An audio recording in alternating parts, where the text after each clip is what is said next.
Phong Skyfall မပါလောက် Fury of the Phoenix စောသေးပဲ The Way of Dragon ကာတီစီဒါပေမဲ့ Energy Eruption လမ်းရှိကကြမှာရအောင်ရှောင်ထွက်သွားစဉ်စစ်ကီအင်းမြူပြသွားတာ JP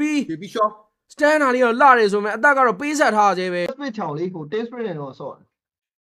အိတ်လိုက်တော့ဟမ်အဲ့ဒါအဲ့လိုရတယ်အဲ့လောက်ဆို Yum ချက်ချောင်းကောင်းတယ်နော် formula နဲ့လာတာဒါသူတို့က formula နဲ့လာ ဒါပေမဲ့ Yum ချောင်းကောင်းတယ်နော် Ace ပြောပြတာပါ formula နဲ့လာတာဒါကြီး first bit ဆိုပြီး short တက်လို့မရဘူး ခုနလည်း6ဝဲမဟုတ်လားယောအောင်မခုန draft တွေကို manipulate လုပ်နေ ခုနပတန်းဟာ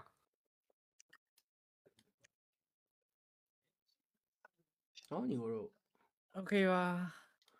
ကဲအဲ့မှာတော့ Curry နဲ့နော်ဒီဘက်မှာတော့ Gadok Gacha နဲ့တော့ရွေးချယ်သွားတယ်ဗျာနော်ကလောက်မရအောင်ဆိုတော့လေ Curry ဒီကောင်တွေကတော့နော်တို့ liquid ကရိုးရှင်းတယ်သူတို့ cloud first pay ရရင်ယူမယ်မရရင်မပေးဘူးအဲ့လိုဆိုတာ ဟုတ်တယ်ဘန်နာ ပြောတယ်ကျွန်တော်ကရီပြေးရွာမှာလို့အဲ့ကရီက ရီကတော့ ထုတော့ပါလို့ cloud vision ကရီကထုတော့ပါ ဟိုအဲ့ဒါ တောက်တုံးပါလာပြီ ကြောက်တော့ ဟေးဆိုရာတွေပါမကြောက်ဘူးနော်ဆိုရာတွေပါဖွင့်တာနော်စိတ်ဝင်စားအောင်ဟာ ဆိုရာလည်းပေးတယ် Valentina လည်းလွတ်တယ်ဆိုရာ Valentina ပဲတွဲယူမလားပေါ့နော် ဒီနေရာမှာဟိုဟာဒီ SRG ဘက်ကဆိုရာဗလက်တီနာကြီးမယူဆိုလို့ရှိရင်ဟိုဘက်ကဆိုရာကြီးဖြတ်ယူပြီးတော့ဘန်ဗလက်တီနာကြီးဘန်လိုက်ရင် short ကြည့်မယ်ထင်တယ်နော် ကိုယ်ကဆိုရာကြီးကိုတကယ်ထိုးကျွေးတာလို့ အဲ့ဆိုက nap ပို့လိုနေပြီနော်တော် over ပါဖြစ်တယ် ဆိုရာ ခုနတွေးပြီးလိုက်တာချိုးလိုက်အောင် ကူရောင်းနေ nap line ရတယ်လို့ကူရောင်း nap line ရတယ်ဆိုတာ ဟုတ်တယ်ဒီကောင်ကလည်းဆိုရာဒဲယူတာရအောင်အေးမကြောက်ဘူးဗလက်တီနာရှိတယ်မကြောက်ဘူး ဟုတ်တယ်ခုနလို tap flat ဆုံးမှလားမသိဘူး လောက်လောက်တယ်လောက် flat လောက် စင်နဲ့ career ထုမှာနော် စန်ကြီးကခေါင်းချောင်းနေပြီ အဲ့ဒီနှက်ခမ်းတွေပါဖြူတယ် အေးဟိုဇပင်နေလည်းဖြစ်ချင်တာဖြစ်နေခေါင်းတွေကုတ်ထားတာဆိုတာ ပေး Valentina ပေး line up ပစ်မှာလား ပစ်လောက်တော့ထင်တယ်ပစ်လောက်တော့ထင်တယ် Fred Rain နေတာတို့ Fred Drain ပြေးယူသွားပြီဗလက်တီနာဘန်မယ်ပေါ့နော်ဆိုတော့ okay ဆိုတော့ချားတစ်ကောင်နဲ့ပဲထိန်းတော့မယ်ပေါ့လေနော်ဘန်နဲ့ကမဆော့တော့ အားလောက်တွေပါလေဘန်အောင်ပါ Sanford အားလုံး ကြောက်အောင်ပါ နော် Sanford အားလုံးကတော့ respect ပေးရမှာနော်အဲ့အားလုံးနဲ့ MSC ယူလာတာ လက်ပုလည်းကြံသေးရနော်လက်ပုလည်းကြံ လက်ဘူးကတော့ပေးရတော့မှာလက်ဘူးကတော့ပေးရတော့မှာဗလက်တီနာနဲ့အားလုံးနဲ့ဘန်ပေးမှရမှာ ဟုတ်ပါ ဗလက်တီနာအားလုံးမဘန်လို့ရှိရင်ဆန်ဖို့ရထုရလိမ့်မယ်မင်းတို့ ချောင်းဆလီနာဟုတ်တယ်နော်အားလုံး federal combo လေးဟိုးရော ခရီးနဲ့ပဲအားလုံးရပြီးတော့ဒီကောင်ကြီးလိုက် ထောင်နေ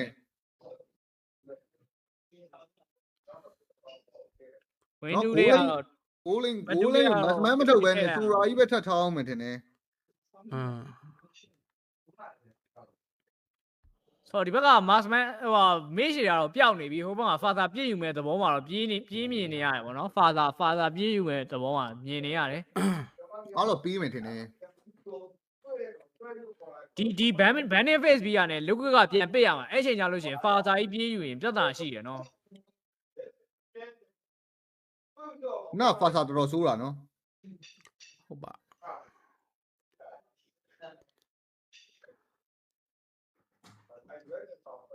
တရုတ်ကြီးလည်း on နေပဲလားဟုတ်တယ်တရုတ်ကြီးလည်း on နေပဲ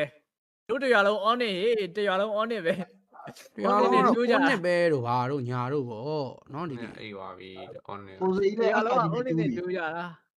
တော့ဘာဘန်သွားလဲဆိုတော့ကျွန်တော်အားလုံးလေးပဲဘန်ထားရပေါ့နော်တစ်ဘက်ကလည်းလာယူပြန်ဘန်ထားတယ်ကျွန်တော်ထင်တဲ့အတိုင်းပဲ father ပြေးယူမဲ့သဘောမှာမြင်နေရတယ်ပေါ့နော်သူတို့ father ထိုးပေးပေါ့ Valentina ထိုးပေး father ပြန်ယူရင်တော့အဆင်ပြေလောက်တယ်ပေါ့နော်ဆော့ရင်အဲ့လိုမျိုးလေးတော့ဆော့လို့ရတယ် ဒီ ဟုတ်ကဲ့ဗျ လက်ပူရော လက်ဘူးကိုဖွင့်ပေးမှရတော့မှာ ဟုတ်ကဲ့ father ဘန်သွားပြီဟုတ်တယ်ကင်မီပြေးယူတာဟဲ့အောင်ကြီး father ဘန်တော့ကင်မီပြေးယူတာတန်းယူတာဟဲ့အောင်ကြီး နောက်ကျနေတာ ဘာမှစဉ်းစားမနေတန်းယူလိုက်တာကင်မီကို တော့စဉ်းစားတော့ တော့ဒီဘက်ကမေးရှာဆော့ကျင်လို့ရှိရင်လိုင်လီယာလေးတော့ကြံအောင်မယ်ဗျာလိုင်လီယာလေးနဲ့ဆိုလို့ရှိရင်တော့ဒီဘက်ကကရီတွေဘာတွေဇုံလို့တော့ကောင်းတယ်ရှေ့က ဒီကောင်တွေကအဲ့စာကြီးက Valentina ယူလိုက်ရင်ကြတယ်မတန်ဘူးကွာသိလားငါအနေတော့ Sam တိုက်လူနာသေးရောလူနာ လူတို့ခက်မယ်ထင်တယ်နော်ဒီပွဲက ရော်ရီတမင်ဗလန်ဝလက်ပစ်ပစ်မှာတိလား ဟုတ်တယ်လက်ပူနဲ့ငါပြောပြမယ်လက်ပူနဲ့လူနိုနဲ့ယူလိုက်လက်ပူလူနိုယူပြီးတော့အဲ့ဆိုတော့ဂိုးလိမ့်ဆော်ခိုင်းလိုက်အဲ့ဒါဆိုဟိုဘက်က Valentina ပစ်လဲတိတ်ကြောက်စရာမလိုတော့လိမ့်ချင်းရမှာ ဗလက်တီနာကြီးကလက်ဘူးကြီးခိုးပြီးလိုက်ရိုက်နေအောင်မယ် အာရော CC ရောင်ရေးဘယ်လဲဟိုမယူက လက်ပုမြူက ဘလန် စီ ယူ စီ ရ ွားတာ ဆွတ်ပါ ကျေချမ်းရောင်ကျေချမ်းရတော့နည်းနည်းစိတ်ဝင်စားစရာဖြစ်သွားပြီ နည်းနည်းတော့တိုက်စင်ပါလေဆိုတော့ Valentina ယူရင်လည်းအဲ့ဒီ CC က offlane ဆော့ပြီးတော့ Sora goal lane သွားမှာ ဟုတ်တယ်သူတို့ plan လည်းပါ သူတို့ plan အဲ့လိုမျိုးအဲ့ဆိုတော့ဒီ Sora နဲ့ဟိုနဲ့ကိုပေးမလို့ဆိုတော့ကောင်းတယ်အဲ့ကြောင့်မလို့ကျွန်တော်ပြောလက်ပုလို့ဒါကြီးတို့လက်ပုနော်ကောင်းတယ်ဒါကြီးတို့မင်းဟိုပဲဆို offlane ဆို ဗလန်တီနာလေးပဲပြန်ပေးလိုက်ပါရတယ်ငါဆော့တယ် CC goal lane လား Sora goal lane လားတော့မသိကြိုက်တယ်လို့ဆော့လို့ရတယ်လက်ပုကတော့နောက်ကောင်လုံးနဲ့ရှင်ထိန်းလို့ရတယ် ဆိုရာကိုလိန် သိရမလားဒီတကယ်လို့ Valentina ပေးလိုက်လို့ရှိရင်ဟိုကောင်ကသူ့ offlane မလာလို့ရှိရင်ခုနလို lane ထိန်းရတာခတ်မှာကွာသိလား ဟုတ်တယ် ဆိုအားကြတော့ဒီ Sora ရောဒီ CC ရောနဲ့ရှင်ထိန်းလို့ရရင်လက်ပုပဲရွေးသွားအဲကြောင့်မလို့လက်ပုလို့ပြောတာနော်လက်ပု ခုနကျွန်တော်ပြောလို့ဖာသာပြေးယူရင်ပြဿနာရှိမှာဆိုတော့ဖာသာကဘန်းပေးမှလည်းရမှာ မှန်တယ်နော် ဆိုတော့ပွဲပြီးမှပြန်တွေ့ပါမယ် ဝယ်ပြီးရင်တွေ့မယ်ဗျာ Game 3နဲ့ပြန်တွေ့မယ် Ace ဂိမ်းဘာလဲ draw ရနဲ့ပြန်တွေ့မယ်ဟုတ်ကဲ့ ဟာရော ဝမ်းနဲ့ပြန်တွေ့ဝမ်းနဲ့ပြန်တွေ့ ကောပြန်ထုတယ်ကြမ်းမလားအားရောဗလန်အားရောဗလန်ကောအေးကထုသွားပြီဗလန်ဟာရဆက်ပါပဲငယ်လုံးပေါ့ဗလန် intro လေးဝင်ပါဦးမင်းဒီနေ့ intro ဝင်ရသေးဘူး ကဲကျွန်တော်ဒီဘက်မှာအစာကြီးနဲ့ Liquid Filipino ရဲ့ Best of 3 Series Game Number 2ကိုတော့ကျွန်တော်တို့ရဲ့ main sponsor ဖြစ်တဲ့ Riot လေးနဲ့အတူတူစတင်လိုက်ပဲဖြစ်ပါတယ်နောက်တစ်ပတ်မှာတော့ Fredwin Jungler လေးနဲ့ကတော့ကျွန်တော်တို့ Curry ဘက်တွေဘာတွေကူတော့စားပေးနေနေပဲဒီဘက်မှာတော့ Sunford လက်ပူပါပဲเนาะ Innocent တော့ဟိုစားပဲပေးလိုက်တယ်ပေါ့เนาะ Sora လေးပဲပေးလိုက်ရင်လည်းပဲ Sora goal lane game 1တော့လည်းတော်တော်ရော့ performance ထွက်ခဲ့တာပါဒီ hero က ကဲเนาะအလဲလားမှာတော့ Sanji ရဲ့ Kimi เนาะပျောက်ဆုံးနေတဲ့ Kimi တွေဒီအပိုင်းခက်စိတ်စိတ်လေးပြန်တွေ့လာတယ်နောက်မှာလဲ Stormy ရဲ့ section เนาะအဲ့ hero ကြီးကတော့ meta တစ်ခုသာအောက်သွားပြီးတော့မှအခုချိန်မှာပြန်ဆော့ပြတော့မှာဆိုဘယ်လိုလောင်းလဲမသိဘူးဒီကောင်ရဲ့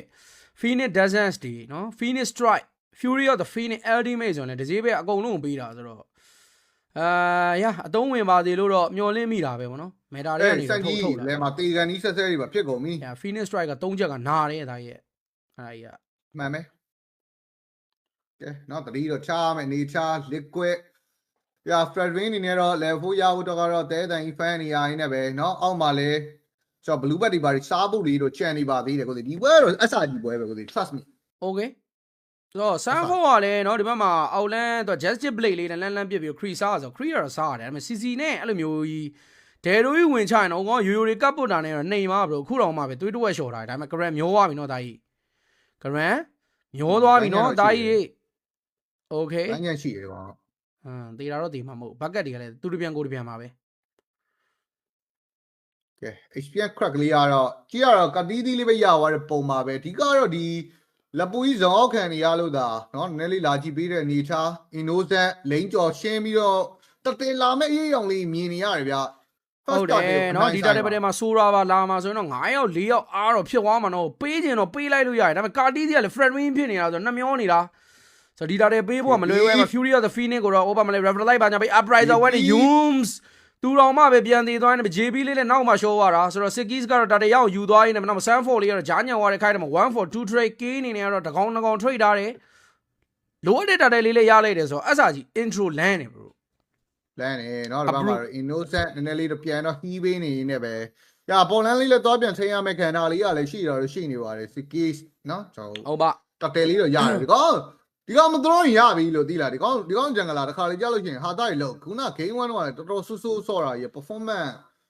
နော်ရင် skills နဲ့မတူသလိုပဲ အမိုင်းများတယ်မလဲမင်းပြောချင်တာဟုတ်တယ်မလား ရတယ် Raw Monster Retribution yeah nice skills ရအောင်တော့ပေါက်စားထားသေးတယ်ဗျာနော်ကတိစီကတော့မပေါက်လိုက်ပါ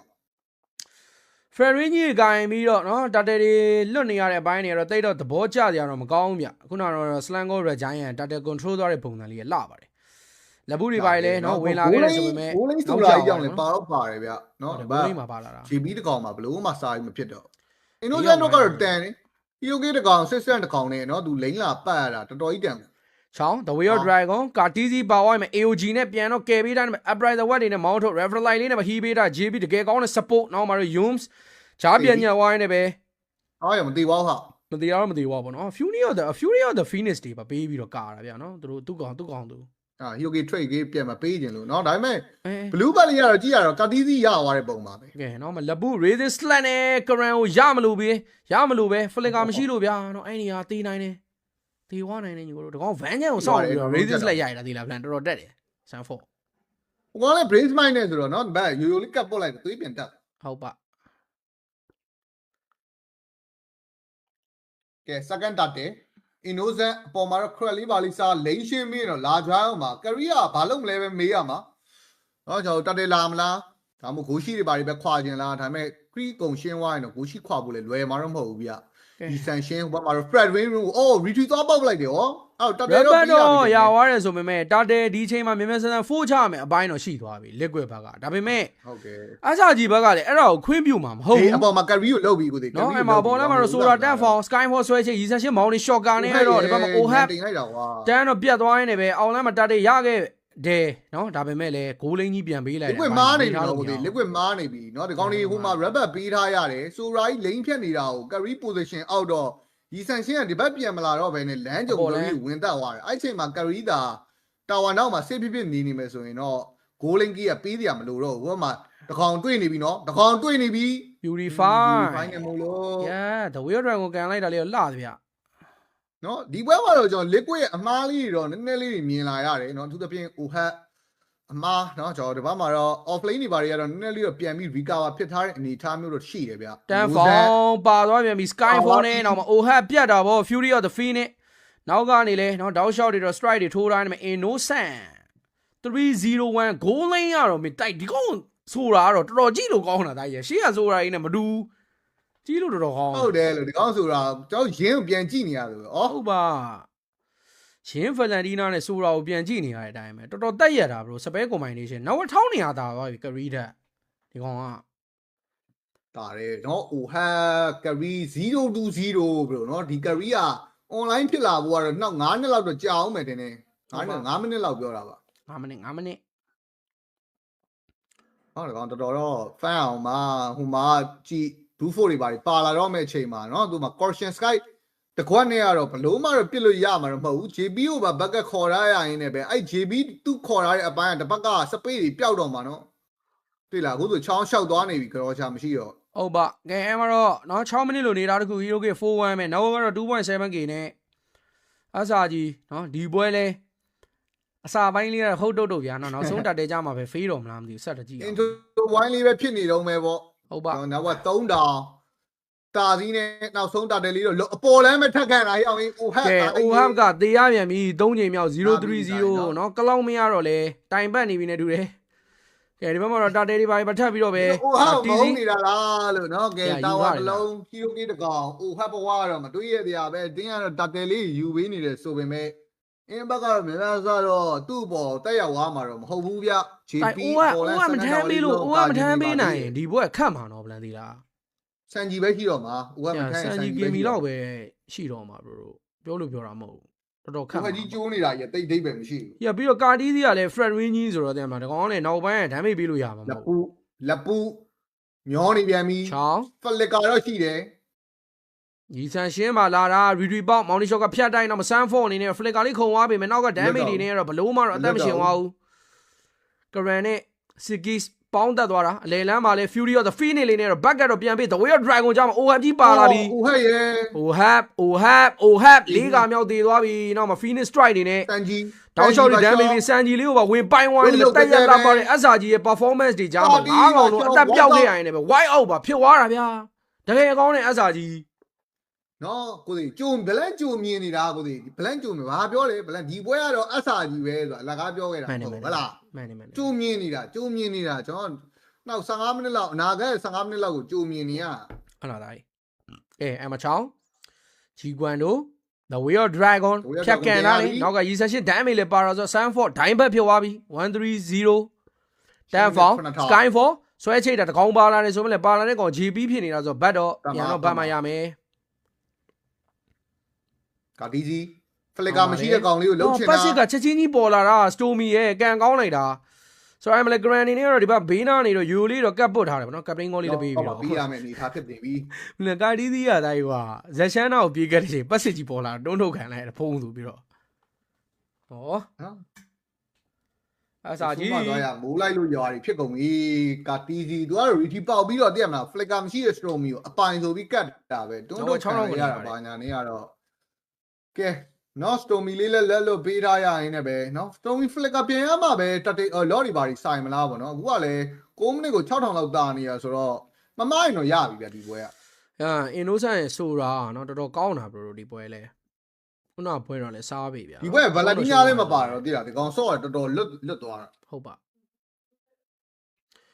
ကဲအဲ့မှာတော့လော်လေးတော့နော်သွင်းထုတ်လေးတော့ပြန်တော့လှုပ်ထားရနေပဲဒီလော်လေးနဲ့ဗတ်တယ်လေးဆိုင်ရမှုတော့ရှိနေပါသေးတယ်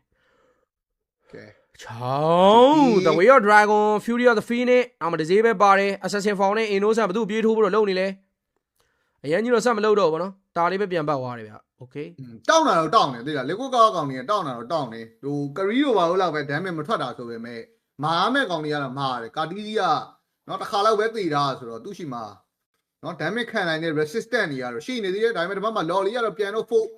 Sanford 3ကသေတာဆိုတော့လေအရင်ရှိမှနေပြီးလို့မရဘူးဗျနော် Stormy ပေးတဲ့ damage တွေကများနေနေပဲ Lobber လေးကိုကြည့်ရတော့မလား Energy Eruption လူပေါက်တဲ့လမ်းစီကိုပဲရွေးချဝိုင်း review ချင်းမှာ Sikis ဒီတစ်ခါမှာ Gold ကြီးကိုကြော်ပြီးတော့ပေါက်သွားနေမှာတော့ The Way of Dragon ကလည်းအသေးခံပြီးတော့ကန်သွားတဲ့ပုံစံမျိုးဗျာနော်မ Yums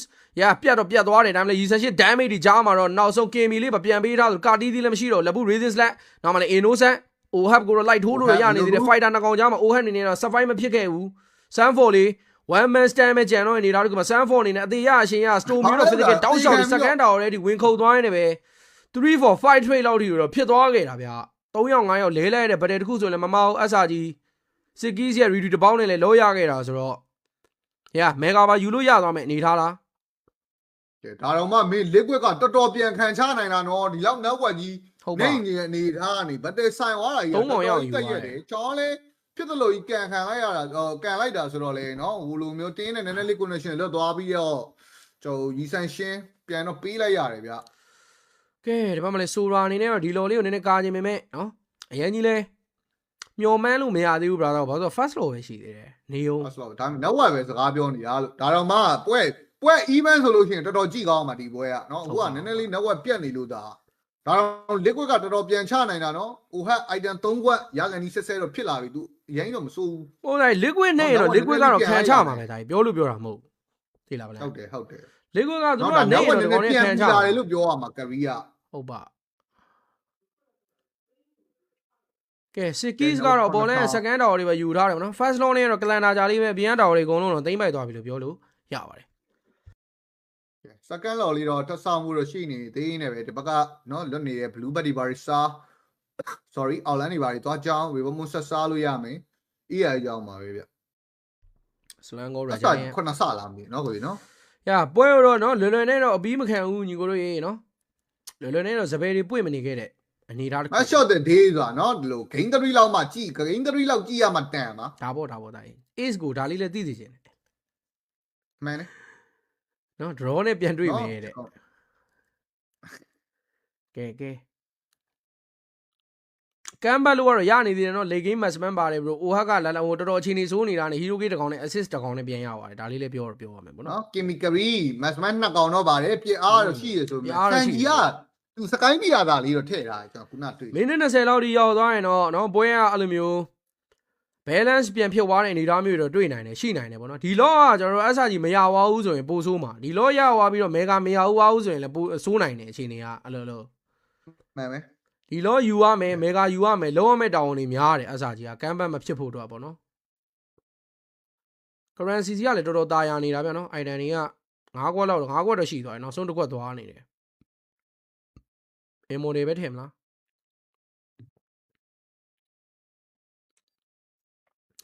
ဒီနောက်ဆုံးက